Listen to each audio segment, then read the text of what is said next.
You're watching LaRouche Pack's Saturday Evening Class Series. Tonight's January 6th, 2024. And with Bruce Director and Tony Pappert, which is me. The title of tonight's class is basically the coming scientific breakthrough based on LaRouche's economics.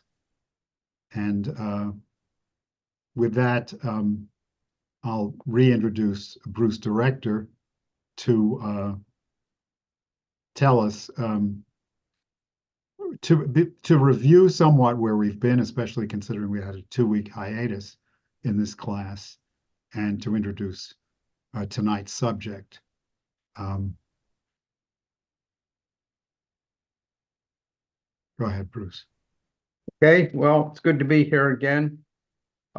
Yeah, so let me start by reviewing where we were over the first 2 classes, and if you didn't see them, I would recommend you go back and look at them in full, because this is just a review. But we were discussing over the last 2 classes LaRouche's concept of economics, which is much different than what most people think about economics, and the center of it is not only a revolution in economic science, but actually has implications for all the sciences and also for our conception of society. The center point of LaRouche's concept of economics is the fact that LaRouche recognized in his early work in economic, developing his theory of physical economy, that the basis for physical economic science is the relationship between human creativity and the transformations that result in the physical universe. This is best summarized by a chart that he used in one of his later, I believe in the 2000s, articles called the machine tool principle, or maybe it was earlier than that. Tony's going to put it up. It's up now. Yeah, okay, so you can see that, and this is a schematic that basically describes an economic process. It begins with current levels of development of individual creative reason. So note that the input to the physical economy is an immaterial thing called individual creative reason. Then that leads to the current levels of development of individual creative reason leads to discoveries of valid principles. And that leads to discoveries of valid new hypotheses. And we will maybe give an example of this as we go along. And then the new hypotheses lead in 2 directions. One is to classical humanist education, and the other is to machine tool design of actual machines. And the classical humanist education leads to an increased development of the labor force. The machine tool design leads to new and improved product designs, infrastructure designs, productive processes, increasing capital intensity and increasing power intensity. And that both leads to labor force and machine tool designs are combined. That leads to an increase in the productive process of development, increased productivity, increase of potential relative population density, which is something we've discussed, and that leads to higher levels of development of individual creative reason. So first, I think the important thing to emphasize here is that the input of an economy is not something that most people consider today as being an economic value, which is the current levels of development of individual creative reason. And the output is higher levels of development of individual creative reason. And the transformation that occurs is through a physical change in man's understanding of himself. That's the concept of classical humanist education. And a improvements in man's understanding of physical science, and that's embodied in the machine tool design principle and so forth, which leads to an actual increase in potential relative population density, which is the increase in man's power in and over nature. That's a way to measure it. And the output is higher levels of development of individual creative reason. Maybe I can give an example, since I'm just to sort of put some meat on this summary that I was talking to Tony about earlier. And I think it's a good example, which is that if you think about up until, say, the mid-1600s, the main energy source in the economy for economic progress for mankind throughout its entire history was muscle power, wind power, or gravity power, such as in water wheels or something like that. Heat power was discovered at least by the Greeks, but they never used it for the development of machines. And you had improvements in machine design and economic progress with designs of tools and plows and these kinds of things. But the energy source was primarily, as I said, muscle, either human or animal muscle, and power, and gravity power and wind power. Then in the 17th century, you had the breakthrough of the discovery of heat-powered machines. Up to that time, heat was not really a power source. Heat was for warming or cooking or something like that, but it was not a power source. So the development of the heat-powered machines allowed the understanding of that, allowed a development of machines that could do the same kind of work which had been done previously, except powered by a greater force. And that led to a huge increase in increase of potential relative population density. And it was accompanied, as you know, we can discuss in the Q&A in more detail, by increases in the development of individual creative reason, because at that same time, leading into it, and at the same time, you had the breakthroughs in man's understanding of himself and man's understanding of nature, as exhibited by the Renaissance, new developments in understanding of physical science and also art, nature, the nature of man. That led to the change, a dramatic change in the economy with the introduction of the heat-powered machine. As a result, you had further development of human discovery, man's discovery of basic fundamental physical principles. The one I think is important for this example is the beginning discovery of electricity, which of course begins about 100 years later, as the heat-powered machines are beginning to take dominance in the economy, increasing dominance. And this was by Franklin in particular, Benjamin Franklin, and some of his collaborators in England and in Germany. And that research opened up a whole new field of science, electromagnetism,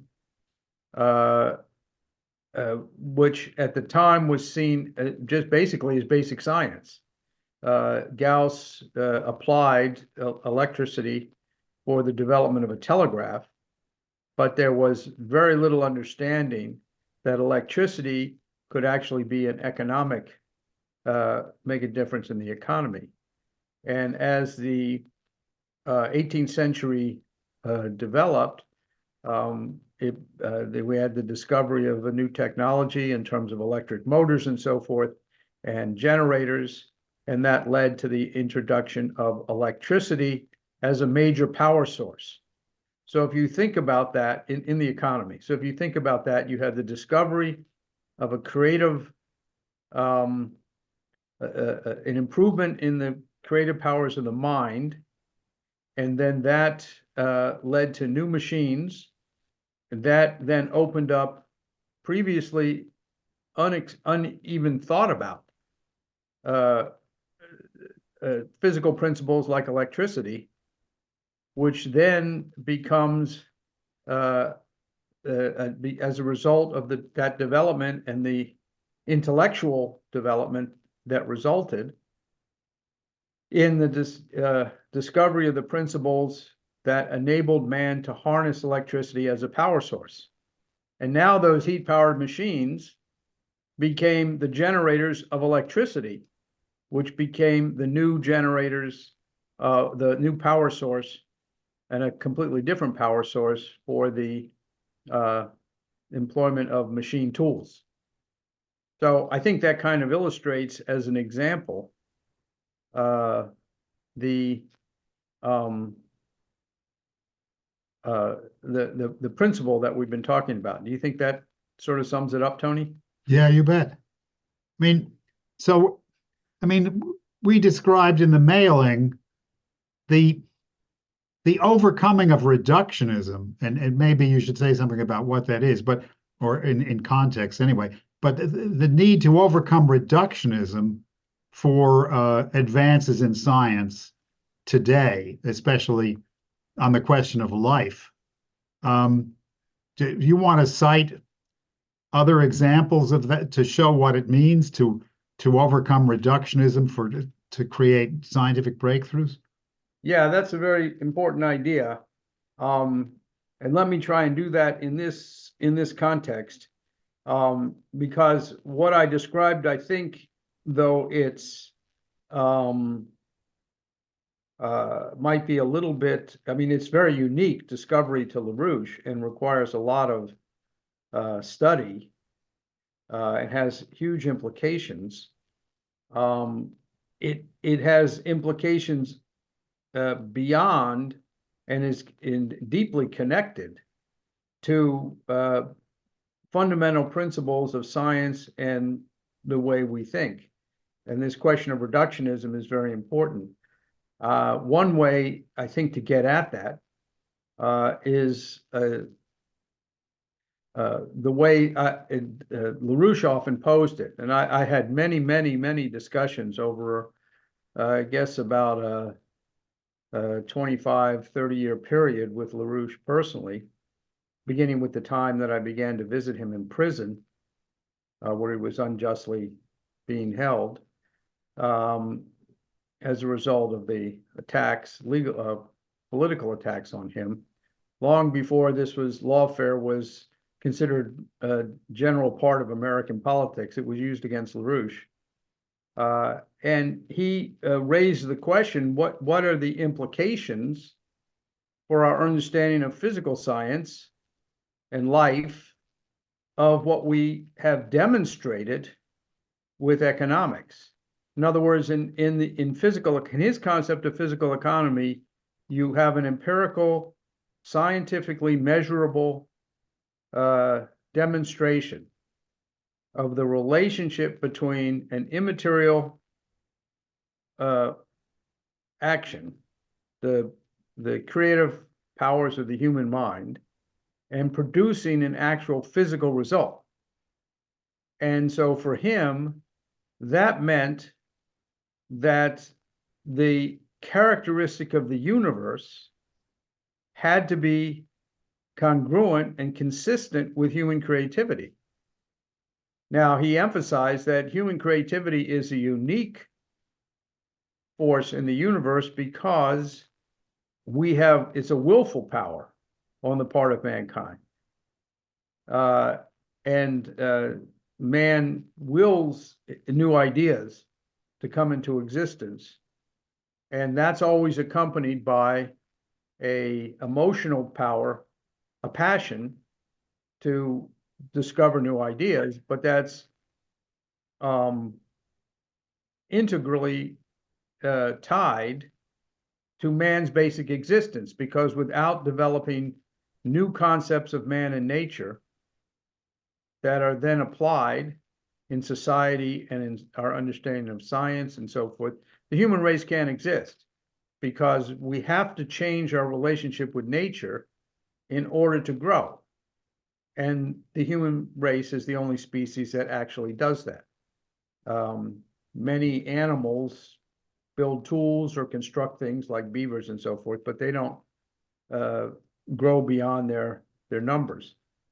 Beavers build dams, but they can't reroute rivers to or create rain or reservoirs and so forth.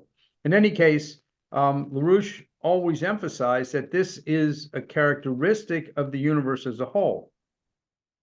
That's a very puzzling thing. I know it puzzled me when I was first talking to him, and he emphasized that this is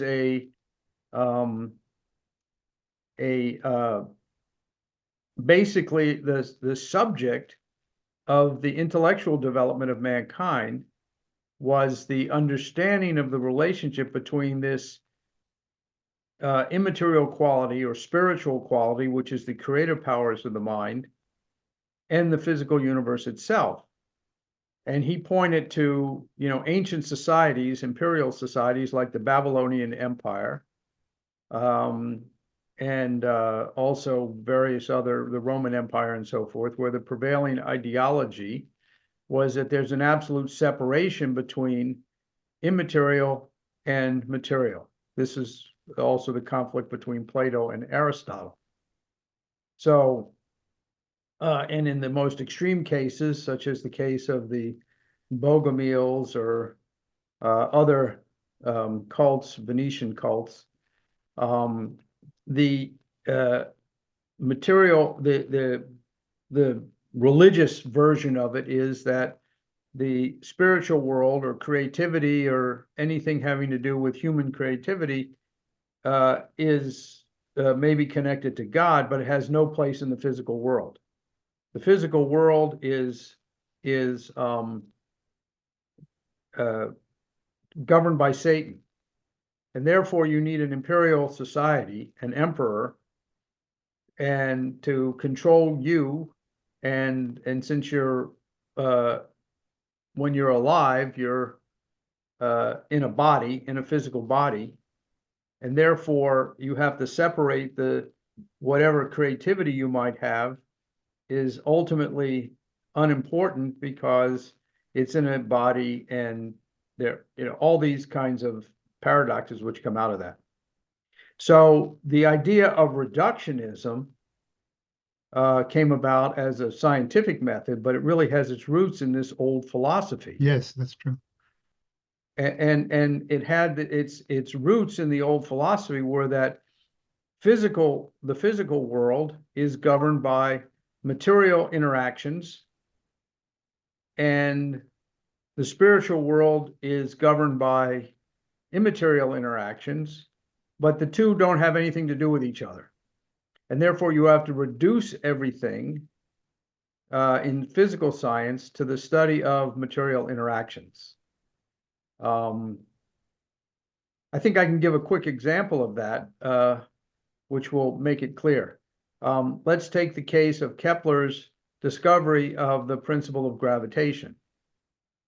Okay, up until Kepler's time, well, it was actually known by the Greeks that based on the study of the movements of the fixed stars and the planets, that the Earth was actually moving around the sun. Now, it's an interesting thing for you to go back and research, because I'm not going to, don't want to go into that, how the Greeks discovered it. But the Romans imposed on society what was known as the Ptolemaic system, basically attributed to the work of a Roman scientist named Claudius Ptolemy, who said, no, the Earth is at the center, and the planets are all moving around the sun in perfect circles. Now, the rationale for this was two. First of all, perfect circles are the simplest of all geometrical figures. It's simply the equidistance, the set of points which is equidistant from a center. And once to move in a circle, all you have to do is have some connection between the circumference and the center. In other words, if you were to tie a string to a pole and put a blindfold on, as long as you kept that string taut and walked holding the string taut, you'd walk in a perfect circle with your eyes closed or a blindfold on. So it seemed that because the geometry of the circle was perfect, the most perfect of mathematical figures, and when you go out and look at the night sky, it appears that the fixed stars are moving in a perfect circle, and even the planets appear over the course of the night to move in a perfect circle. That would be a structure for the universe. So you see, that's a very reductionist approach. You take the simplest mathematical explanation. Now, there was to understand a physical effect. Now, the second thing that had to be understood here is that, well, the planets are not connected to anything, nor the fixed stars. So Aristotle said that a material body can only be moved by another material body, like a billiard ball hitting off another billiard ball. So he envisioned that the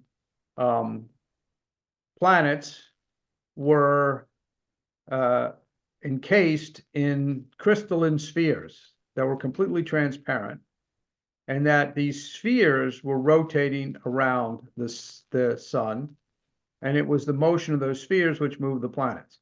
Now, when you look at the motion of the planets, they don't actually move in uniform motion. They speed up and slow down and sometimes go backwards and so on and so forth. So Ptolemy came up with a very elaborate system of circles, rotating around circles, which was all mathematical constructions to explain these observations, and then said, these are simply mathematical constructions. They're not the physical universe. They're not what the universe actually is. That's something we can't know. But we can know the mathematics, and then we can impose our mathematics on the universe, and that's all mankind can know. That's where science begins and ends. Now, that structure began to crumble, make a long story short, over the course of the Renaissance and so forth. And Kepler came along, having the benefit of some new observations that were done based on new technologies that had been developed by Tycho Brahe and others, and looked at the motions of the planet Mars and said, discovered and proved that the planets were not moving in perfect circles. They were actually moving in elliptical orbits where the sun was at one foci of the ellipse. So these were ellipses which were confocal. And the problem with that is that the ellipses in elliptical orbit, at every moment, the planet is moving, doing something different than what it just did, and is going to do something different than what it's doing now. So it's non-uniform motion, and it's always changing. Now, Kepler had the advantage of the work of Cusa, and Cusa had argued against the Aristotelian idea that God would create the universe based on perfect circles or any form of fixed perfection, and instead that God, being the creator of the universe and not giving up his creativity and creating man in his image as a creative force, recognized that, understood or blessed us with the idea that self-perfectibility, man's ability to become more perfect by increasing our knowledge of ourselves and nature, was an actual characteristic of the universe, and that it was more perfect for the universe to be everywhere changing than be stuck in something which fit the mathematical structures of perfect circles. And then that completely revolutionized science, because it put God, man's creativity, in complete consistency and coherence with the provable, empirical, experimentally demonstrable characteristics of the motions of the heavenly bodies. So that really freaked out the oligarchy. And then they promoted what became really the modern reductionist system of Descartes and Newton. And Newton was a follower of Descartes, where he said, no, no, no, we got to go back. Science has to go back to the separation of the material from the immaterial.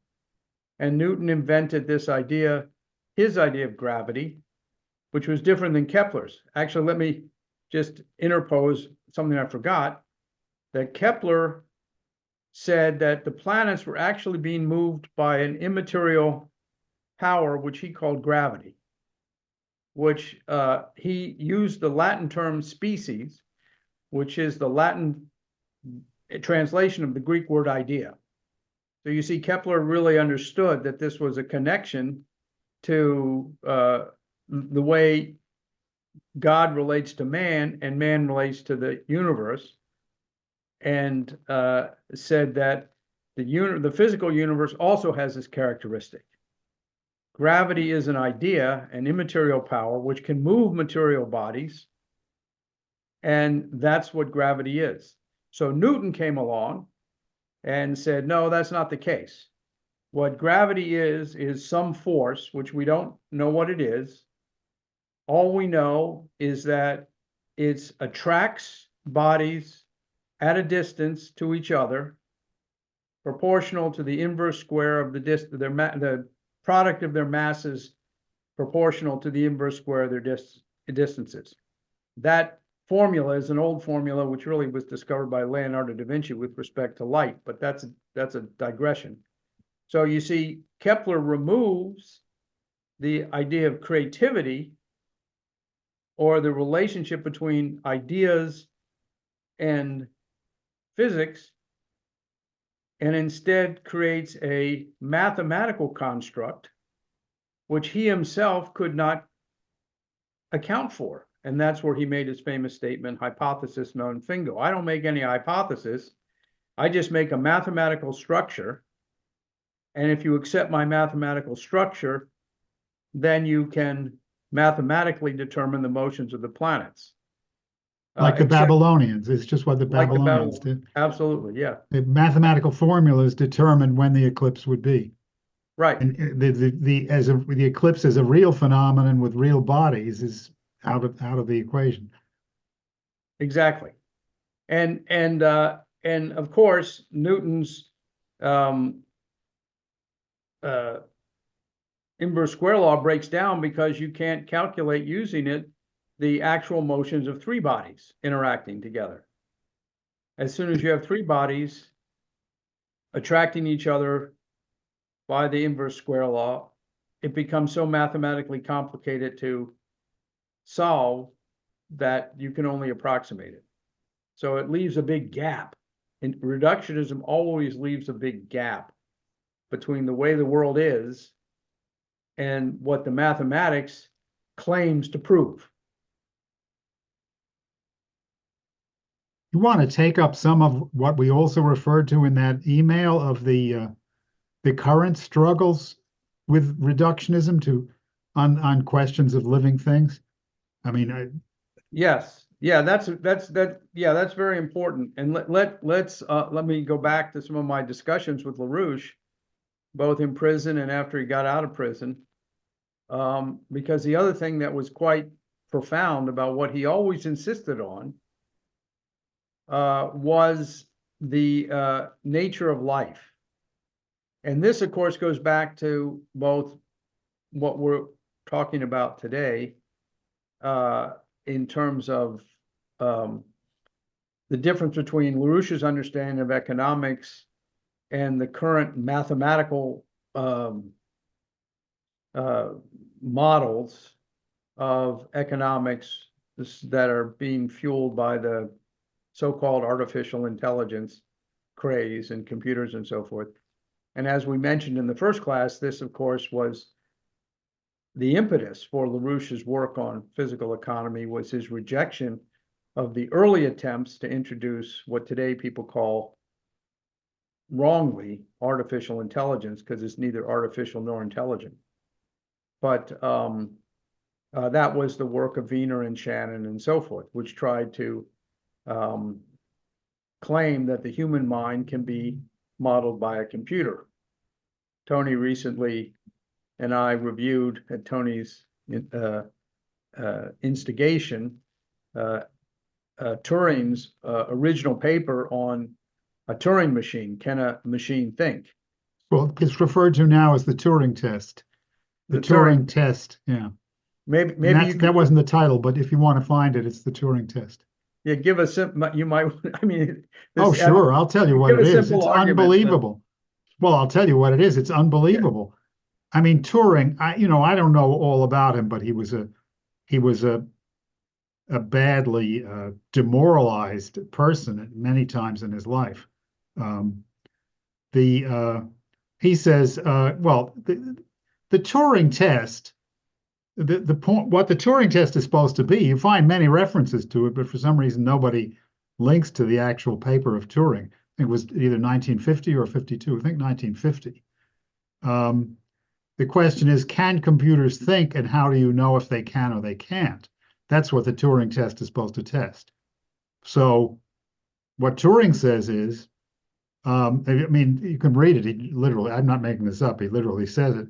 He says, well, the way he says, well, people ask the question, is the computer conscious?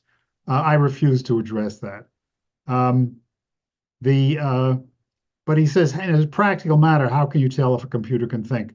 Well, I base myself on a sort of a parlor game, which is that you have a man in one room, a woman in another room, separated, they can't see each other or hear each other, and a judge, in effect, in a third room. And the man and woman communicate by teletype. The reason for teletype is so you can't hear their voices. They communicate by teletype, and they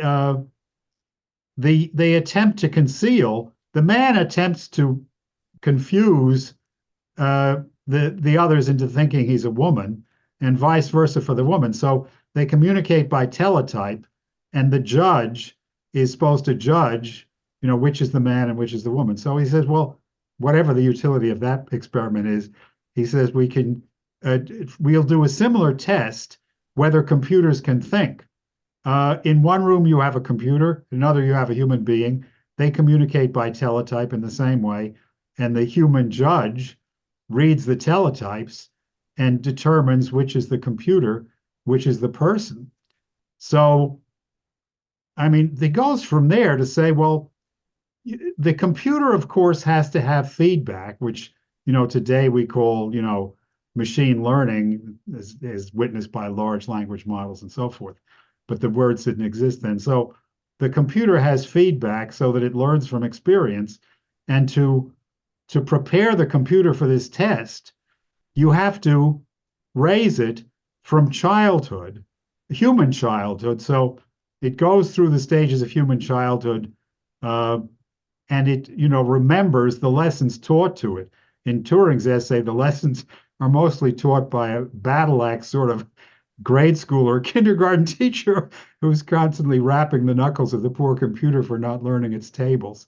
And, then it goes into this test, and the human being on one side, the computer on the other, and the human judge is asked which is which is obviously insane.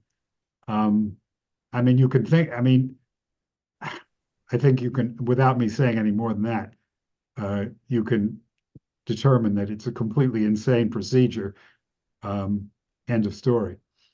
But again, it's a good example of reductionism. Yes. Because it reduces the human mind to, what a human being could type on a teletype, basically. Yes, exactly. Or even without the teletype, the words one could say.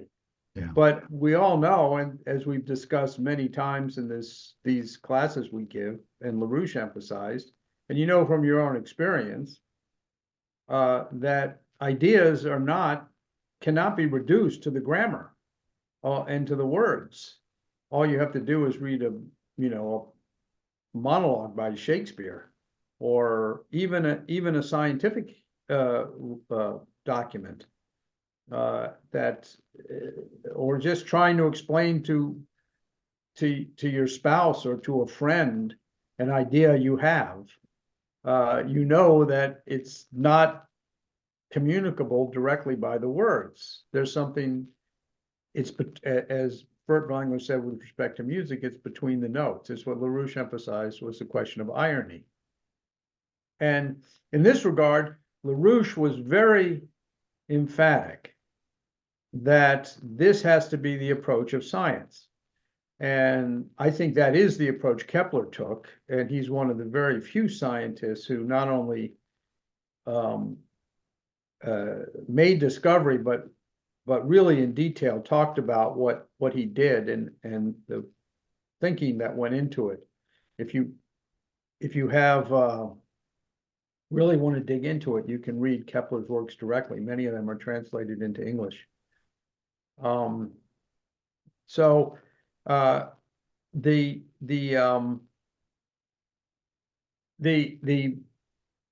question that sort of the next question that comes up that is extremely important, obviously, for physical economy, but also for fundamental science, is the relationship between what we call the abiotic domain and living processes. Now, of course, in some cases, it's obvious, right? Rocks are not alive, but you know, animals are. Crickets and dogs and frogs and so forth are alive. You can make that, that's pretty obvious. But then you begin to ask the question, well, what is life? Now, this is a very puzzling question. And to this day, you can't even, no one really has a satisfactory definition for what is life. But what you can say is a couple paradoxes which come up. First of all, on the Earth, which is the only place in the universe where we know life exists. So if you want to study life, you have to study it here. Although it's important to look for life outside the Earth, but how you do that is another question, and we can get into some speculations about that. But life exhibits a completely different characteristic than non-life. But as Vernadsky pointed out, living processes change non-living processes and become dominant over them. Even though non-living forces and processes seem to be much more powerful, right? You think of rocks and volcanoes and earthquakes and powerful weather systems and so forth. These are much more powerful than life, which seems to be fragile. And yet over eons, you can see that life transforms the non-living parts of the earth, changes rocks into soil and concentrates minerals and so on and so forth. The other thing that's is obviously a characteristic of life, but was put into a certain scientific reductionist approach, is the fact that life does not obey the second law of thermodynamics. Now, let me explain that. Oh, but before I do, just the other point is that man can increase his power in and over not only non-living things, but also living things, right? As we do agriculture, we domesticate animals, we breed animals, we create and transform new forms of life, et cetera, et cetera. So man has man's creative powers, life, living things, as well as non-living things, are susceptible to being acted upon by human creativity. But life has something, a characteristic, which is sort of in between the abiotic and the creative. And that is, to put it in these modern terms, it doesn't obey the second law of thermodynamics. Now, second law of thermodynamics, I think we've discussed before, and maybe in the questions we can get into more detail, but it basically goes like this, and it's a really fraudulent assumption that in a closed system, the term entropy, that is the level of order, or I like to call it the potential for change, always decreases. Or another way to put it is that the entropy increases as the potential for change decreases. So an increase in entropy would be like if you put a sugar cube in a cup of coffee, the sugar cube dissolves and gets spread out equally throughout, roughly equally throughout the cup. And you have maybe microscopic fluctuations of the molecules of sugar within the coffee, but you wouldn't have a situation where if you put a spoon of granulated sugar into your coffee, it would spontaneously come together and form a cube.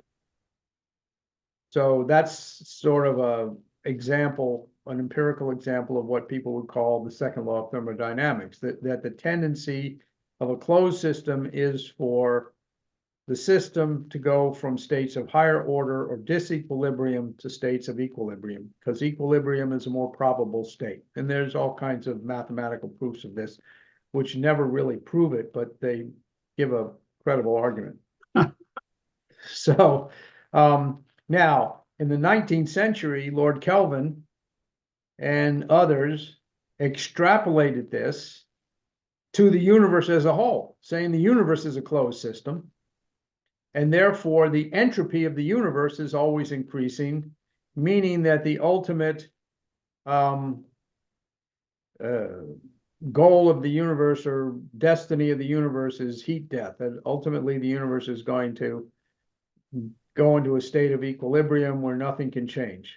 And there's all kinds of obvious philosophical arguments you can make against that, but it's generally been widely accepted and believed even by people who have no idea what the second law of thermodynamics is.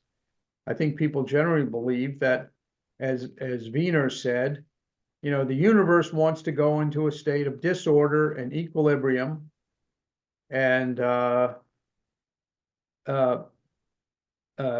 know, The stable, the way one thing, a quote I said in the first class is, the stable state of living things is death. Yes, exactly. But life appears to want to go the opposite of that, but ultimately dies. Now here's the puzzle, right? The contradiction that Wiener can't deal with, or tries to deal with that snarky statement, is that when you have a living organism, it's made up of all kinds of material things, molecules, water, enzymes, you know, fatty lipids and sugars and all kinds of things. And when it dies, at least the very instant of death, it has the same chemical structure, but the principle of organization is no longer there. The principle of organization that we call life is not present anymore. Then its chemical structure begins to break down and so forth. So while it's alive, it, in a sense, is violating this idea of the second law of thermodynamics. Now, Wiener and Schrödinger and many others, when looking at this question of what is life, said, well, this doesn't violate the second law of thermodynamics, because even though life appears to be working against the second law, it's actually not, because while life is decreasing its entropy within its boundaries, it's increasing the entropy in the universe as a whole, because it's taking all these things from the environment and putting them into itself, and that's how it's keeping itself going. That's a little bit simplified version of the argument, but that's the same. Now, here's another example of the interaction between one idea of physical science and society as a whole. Because that's this idea, if you think the physical universe wants to be in a state of equilibrium or probability or chaos, that's then transposed, and at the same, it really became popular around the time of Wiener and von Neumann and so forth. And this is what LaRouche was rebelling against, that this is the state of man, that the economy is basically an effort by mankind, a futile effort by mankind to try and impose order on which would otherwise be a natural state of society, which is chaos, war, killing, each against all, as Hobbes would say, and so on and so forth. So you see that this question of how you understand the physical universe is very significant for how you understand the universe as a whole. And the imposition and promotion of this idea of information theory, what today is miscalled artificial intelligence, and computer learning and all this stuff, is not just a false science, but is a monstrously evil social policy. And this is what LaRouche emphasized back then in the 1940s, late 40s and 50s. But it also he also emphasized it throughout his life. In one way he said it was that, you know, the use of computers to control machines, which are controlled by human beings, both the computer and the machine in the service of mankind, is a useful tool. But to use computers and artificial intelligence and so forth, systems analysis, to control human behavior is monstrously evil, because it's imposing on mankind a view of man and the universe which is false, in the same way that in feudal times, the imposition of the Ptolemaic system was instrumental in being able to maintain a population which was degraded, not educated, and controlled, and by an oligarchy which preached that the earth is at the center and the stars, which are the most perfect things, are the farthest away from the center, and God is closest to the stars. So God is while you're on earth, God is the furthest away he could possibly be. When you die, you have a chance to get close to God. But while you're here, you're ruled by the oligarchy. That was what was preached, even in the church, in large sections of the church. And Kepler called for the excommunication of Aristotle from Christianity. And this is a long story. There's a whole lot of history to it. We could get into that, but that's the very same thing that's been pulled on society, at least in this latest version, from the 1940s onward. That the nature of society is increasing entropy, i.e. increasing chaos, and that anything that tries to create order is working against the natural state of things. That is what we showed in the chart, which is actually how an economy works, which is through creativity, transforming the physical universe and producing higher forms of creativity. That's just an illusion.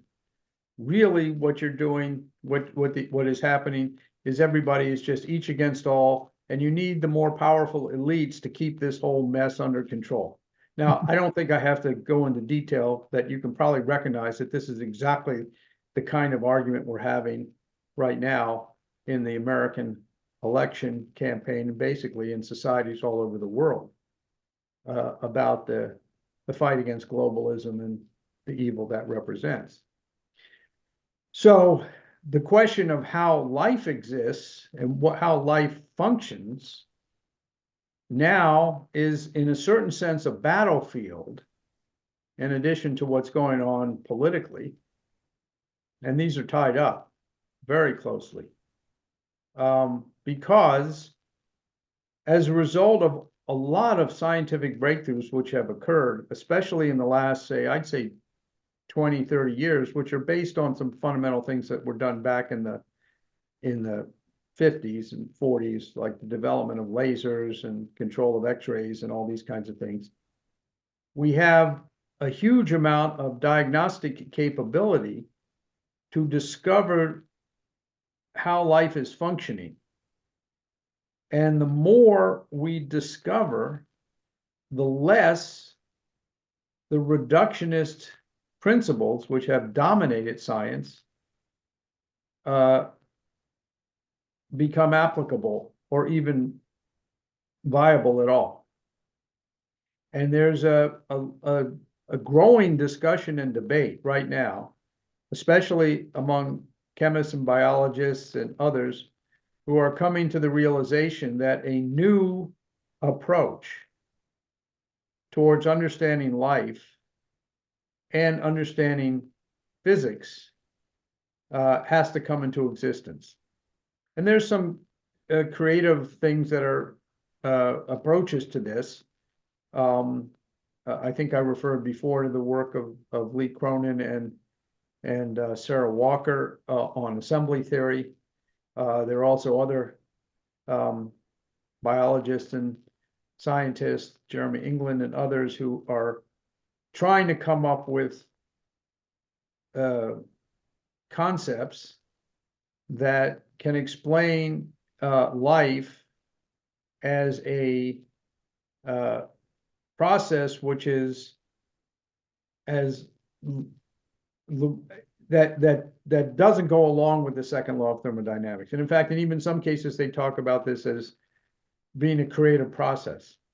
Now, this is where I think LaRouche's economics becomes very crucial for advancing physical science.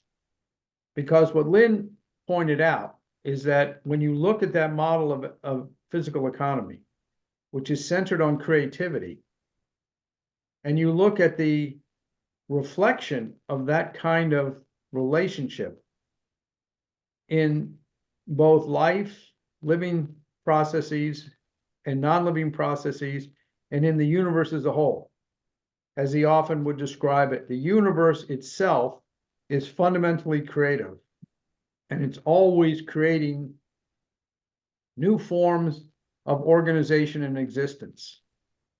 So that when man's physical economy, with creativity at the center, reflects the fundamental characteristic of the universe itself. And therefore, science, and basically all human intellectual activity, has to focus on this question of creativity per se. What is creativity? We have to reject reductionism. LaRouche used to rail against mathematicians, as he did when he railed against accountants in economics. Rail against statistics and accountants. You need these things to keep track of certain things, but they don't tell you what's actually happening. And we really have to, if we want to make progress in science and art and economy and society, we have to get a deeper understanding of creativity per se. And that's why LaRouche emphasized, and we've tried to emphasize in these classes, the ones we've done on poetry and music and history and art and so forth, that by investigating and exploring these areas, we bring our knowledge of creativity itself less imperfect. We are really exploring creativity by looking at what creativity actually is. In 1970s, LaRouche even wrote a paper called "Poetry Must Supersede Mathematics and Science." In science or in physics? It doesn't matter. I think it was science, but it might have been physics. But, so he said you have to break with mathematics, break with reductionism. And we need a new kind of science, which is focused on creativity. And we need that kind of economics. That economic theory has to be the basis for the economic policies that we're going to implement when we take back the country with the election of Trump at the end of this year. Terrific. I mean, maybe we can go to discussion. I put, what do you think? Yeah, that would be Go to fine. discussion Let me just make one point. Go ahead. Don't be constrained. No, then we should go into discussion, but I just want to point out to people that today is January 6th. And we all know it's the anniversary of January 6th, and there's been a lot of very good things out on the internet, work by other people especially, but I would emphasize the work on the LaRouche PAC site by Barbara Boyd, showing the actual truth of January 6th and so forth. So that's worth focusing on, because that directly relates to this question of what kind of society and government we have. And you can think about it in the context of what I've been discussing over the course of this class. But it's also Epiphany. So I would recommend that people look at the Christmas oratorio of Bach. He wrote a series of 6 cantatas. The first 3 to be performed on the first 3 days of Christmas, the 4th on New Year's Day, the 5th on the Sunday after Christmas, which this year comes after Epiphany, and the last one, part 6, on Epiphany itself. And I would just encourage everybody after this class is over to go listen to the 6th part of Bach's Christmas oratorio. And I think that will help illustrate the kind of discussion we're trying to have tonight. Terrific.